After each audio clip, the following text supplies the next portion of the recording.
श्रेया, आजकल तुम्हारा कहाँ ध्यान रहता है? पापा की तो तुम बिल्कुल सेवा नहीं कर रही हो, क्या बात है? श्रेया कुछ बोल पाती तभी ससुर जी की आवाज़ आती है, बेटा मुझे पानी दे दो, मुझे बहुत प्यास लग रही है। राहुल कहता है, जाओ श्रेया पापा को पानी दे दो। वो फ्रिज से बोतल निकाल कर धीरे धीरे कदमों से ससुर जी के रूम की तरफ जाती है। जैसे ही बोतल को टेबल पर रखने की कोशिश करती है, उसके ससुर जी कहते हैं, बोतल को मेरे हाथ में दे दो। जैसे ही वो उनके हाथ में बोतल को देने की कोशिश करती है, वो उसे छूते हैं और उसे बहुत अजीब सा लगता है। वो डर के मारे बोतल उसके हाथ से छूट जाती है और वो कमरे से बाहर निकल आती है। तभी राहुल कहता है, क्या हुआ पिताजी? कुछ नहीं बेटा, बहू के हाथ से बोतल गिर गई है, बस और कुछ नहीं। बोतल उठाकर राहुल पिता के हाथ में देता है। वो कहता है, पता नहीं आजकल बहू श्रेया को कुछ हो गया है, वो खोई खोई सी रहती है, कोई भी काम मन से नहीं कर रही होती है। अच्छा पिताजी मैं चलता हूँ, ऑफिस से आकर बात करता हूँ। और ये कहकर वो श्रेया को बाय बोलते हुए वहाँ से चला जाता है। यहाँ पर श्रेया बड़ी घबराई हुई होती है और वो अपने किचन में काम कर रही होती। तभी वो पीछे से देखती है कि ससुर जी खड़े हुए हैं। वो डर जाती है, वो दूसरे कमरे में काम करने चली जाती है। तभी उसके ससुर जी उसको आवाज़ देते हुए कहते हैं, बहू इधर आओ। अब श्रेया समझ रही थी कि ये जानबूझकर ये हरकतें कर रहे हैं और वो बस उनसे बचने की कोशिश करती रहती। पूरा दिन किसी ना किसी तरह से उनसे दूर रहने की कोशिश करती, किसी तरह बस राहुल आ जाए, बस इसका इंतज़ार करती रहती। वो चाहती थी कि राहुल से उनकी शिकायत करे, पर वो सोचती कि राहुल अपने पिता से इतना प्यार करते हैं, माँ के जाने के बाद उनका कोई भी नहीं है, और इसके साथ ही क्या राहुल उसकी बात पर भरोसा करेगा? यही सोचकर वो बस राहुल को कुछ नहीं बताती है। एक दिन तो हद हो जाती है कि उसके ससुर जी कहते हैं कि मेरे पैरों की मालिश कर दो, मुझे बहुत तेज़ से दर्द हो रहा है। श्रेया बचने की कोशिश करती है, पर अंत में वो ज़ोर ज़ोर से चिल्लाने लगते हैं कि बहुत दर्द हो रहा है, मेरे पैरों की मालिश कर दो, तेल लेकर आओ। जैसे ही वो तेल उनके पैरों पर लगाती है, वो कहते हैं थोड़ा और ऊपर ले आओ, थोड़ा और इस पर। श्रेया वहाँ से जाने लगती है और वो उसका हाथ पकड़ लेते हैं। श्रेया अपने आप को छुड़ाते हुए वहाँ से भागती है। राहुल आ जाता है। राहुल कहता है, क्या हुआ श्रेया? तब पिताजी कहते हैं कि बेटा अच्छा है तुम आ गए, मैं कब से तुम्हारा इंतज़ार कर रहा था। बहू तो मालिश कर नहीं पा रही है, मेरे पैरों में आज बहुत दर्द हो रहा है, तुम थोड़ी सी मेरी मालिश कर दो। राहुल कहता है, जी पिताजी मैं अभी चेंज करके आता हूँ। और वो 2 मिनट के बाद आकर पिताजी के पैरों की मालिश करने लगता है। पिताजी कहते हैं, बहुत खुश रहो बेटा, बहुत दर्द हो रहा था, वरना मैं किसी से कहता नहीं, बहू तो पैर दबा नहीं पाती है, ना ही उस पर मालिश होती है। राहुल कहता है, पिताजी कोई बात नहीं, मैं करूँ या श्रेया, बात तो एक ही है ना। तो ससुर जी सिर हिला देते हैं और राहुल कमरे में आकर श्रेया से कहता है, क्या हुआ, आजकल देख रहा हूँ तुम्हारा मन नहीं लगता है, कोई बात हो तो मुझे बताओ। श्रेया कुछ नहीं बोलती है और बस दोनों सो जाते हैं। सुबह उठते ही सारे काम में लग जाती है और इधर राहुल ऑफिस की जाने की तैयारी करने लगता है।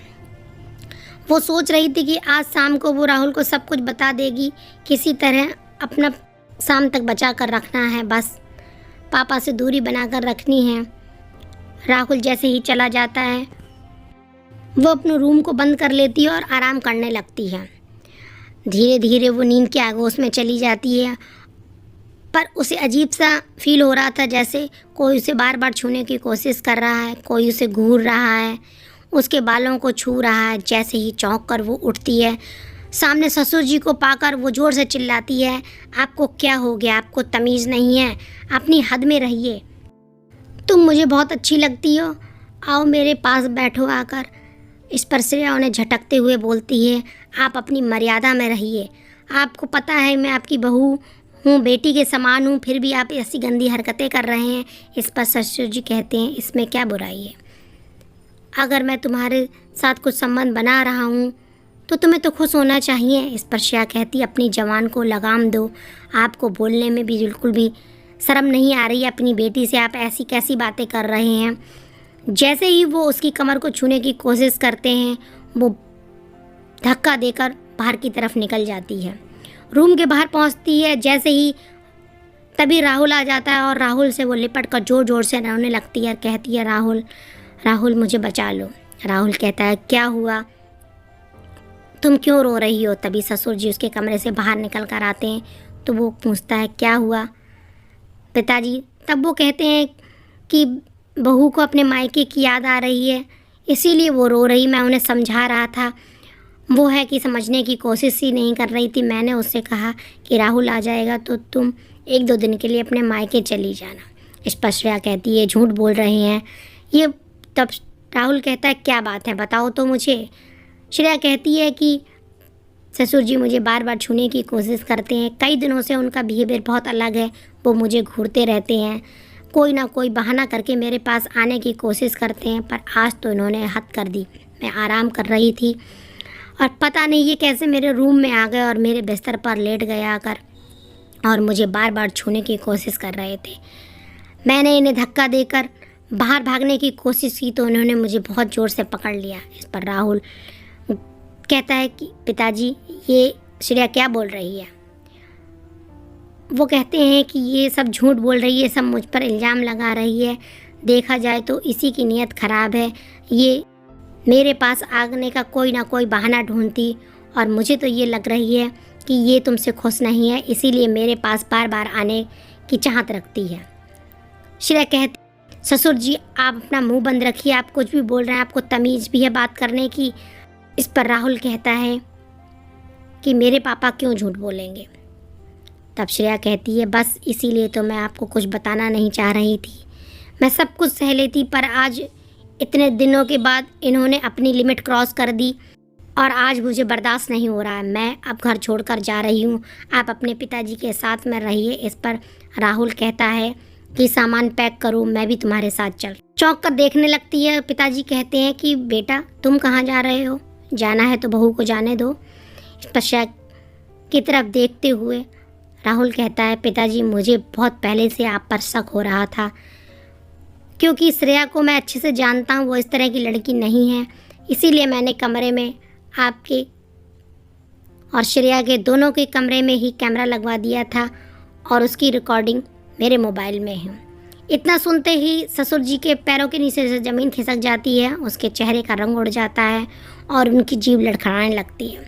श्रेया रोती हुई राहुल के गले लग जाती हुई कहती है मुझे माफ़ कर दो, मैं इतने दिनों से तुम्हारे पिता के बारे में बताना चाह रही थी, बस मैं ये सोचकर चुप हो जाती थी कि शायद पिताजी को अपनी हरकतें समझ में आने लगेंगी और वो इन सब चीज़ों से बाहर आ जाएंगे, पर उन्होंने तो आज अपनी लिमिट ही क्रॉस कर दी। राहुल अपने पिता के पास जाकर कहता है कि मुझे भरोसा नहीं हो रहा कि आप इस तरह के हो, मुझे तो आपको पिता कहने में भी शर्म आ रही है, मैं आपसे बात ही क्यों कर रहा हूँ। ये कहकर वो श्रेया से कहता है अपने कपड़े रखो, गाड़ी आने वाली है और हम यहाँ से कहीं दूर चले जाएंगे। अब हम ऐसे इंसान के साथ नहीं रहेंगे जिसने अपने रिश्तों को कलंकित करने की कोशिश की है, उसने एक बहू और बेटी के रिश्ते को ख़राब करने की कोशिश की है। उसका पिता चुपचाप खड़ा हो के सब सुन रहा है और उसे उम्मीद नहीं थी कि ये सब हो जाएगा। इधर गाड़ी आती है, राहुल और श्रेया गाड़ी में बैठकर चले जाते हैं और हमारी कहानी यहीं पर समाप्त हो जाती है। दोस्तों अगर आपके साथ में भी घर में इस तरह का सलूक हो रहा हो तो आप उसे अपने पति से या किसी भी व्यक्ति से शेयर ज़रूर कीजिए जिससे आपकी मदद हो सके। आप जुल्म सहिए मत, आवाज़ उठाइए। अगर आपको हमारी कहानी ज़रा से भी अच्छी लगी हो तो लाइक शेयर और कमेंट करना ना भूलें। मेरे चैनल को सब्सक्राइब कर लीजिए ऐसी ही अच्छी और इमोशनल कहानियाँ सुनने के लिए। जल्दी ही मिलती हूँ नई कहानी नए अंदाज के साथ में, तब तक के लिए सबको जय श्री राम।